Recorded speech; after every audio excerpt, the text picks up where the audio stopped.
শেখ হাসিনা, যিনি বাংলাদেশের দ্বিতীয় নারী প্রধানমন্ত্রী, 2024 সালের পর থেকে ফ্যাসিস্ট হাসিনা হিসেবে পরিচয় লাভ করেন, যিনি 1996 সাল থেকে 2001 সাল এবং পরবর্তীতে 2009 সাল থেকে 2024 সাল পর্যন্ত বাংলাদেশের প্রধানমন্ত্রী ছিলেন।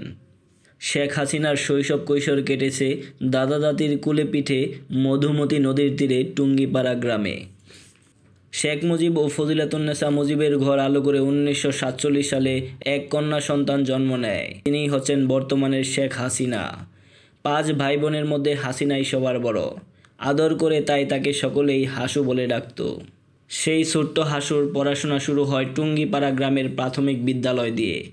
তারপর তার পরিবার 1956 সালে ঢাকায় চলে গেলে 1965 সালে তিনি গভর্নমেন্ট ইন্টারমিডিয়েট গার্লস কলেজ থেকে ম্যাট্রিক পাশ করেন। এরপর তিনি ইডেন কলেজে স্নাতক ডিগ্রির জন্য ভর্তি হন। 1968 সালে বিশ্ববিদ্যালয়ে ছাত্রী থাকা অবস্থায় হাসিনা এম.এ. ওয়াজেদ মিয়াকে বিয়ে করেন।